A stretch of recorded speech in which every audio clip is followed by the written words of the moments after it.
Bayangkan Anda berada di tengah kekacauan evakuasi Dunkirk atau pantai berdarah di Norwegia pada tahun 1940-an. Di sekeliling Anda adalah suara tembakan senapan otomatis, ledakan artileri, dan deru mesin tank. Namun, di tengah semua teknologi pembunuh modern itu, muncul seorang pria Inggris yang berlari ke arah musuh sambil membawa pedang lebar, busur panah di punggungnya, dan meniup alat musik tradisional Skotlandia. Bagi kawan maupun lawan, ia terlihat seperti seorang satria dari abad pertengahan yang salah masuk ke mesin waktu.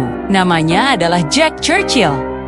Namun dunia mengenalnya sebagai Mad Jack. Hari ini, kita akan membedah kisah prajurit paling eksentrik dalam sejarah militer Inggris. Seorang pria yang membuktikan bahwa keberanian dan gaya bertempur kuno masih memiliki tempat di tengah modernitas yang brutal. Lahir di Hong Kong dan dibesarkan di Inggris, Jack bukanlah tentara biasa. Sebelum perang meletus, ia adalah seorang petualang sejati. Ia pernah mewakili Inggris dalam kejuaraan memanah dunia dan bahkan muncul sebagai figuran dalam film-film Hollywood karena keahliannya berkuda dan memanah. Bagi Jack, perang bukanlah tentang teknologi, melainkan tentang semangat dan simbolisme. Ia memiliki prinsip yang sangat terkenal. Perwira manapun yang pergi berperang tanpa pedangnya, berarti ia berpakaian secara tidak pantas. Kita akan melihat bagaimana latar belakangnya sebagai atlet dan petualang membentuk mentalitas gila yang justru membuatnya menjadi pemimpin yang sangat disegani oleh anak buahnya di Kesatuan Komando. Momen paling ikonik terjadi pada tahun 1940 di Prancis. Saat pasukannya terjepit, Jack memberikan aba-aba serangan bukan dengan teriakan atau tembakan, melainkan dengan melepaskan anak panah yang menancap tepat di dada seorang bintara Jerman. Ini menjadikannya satu-satunya prajurit sekutu yang membunuh musuh dengan busur panah di sepanjang Perang Dunia II. Tak berhenti di situ. Dalam operasi archery di Norwegia, Jack melompat dari kapal pendarat sambil meniup bagpipes lagu March of the Cameron Men, sebelum kemudian menghunus pedang claymore-nya dan menyerbu posisi musuh.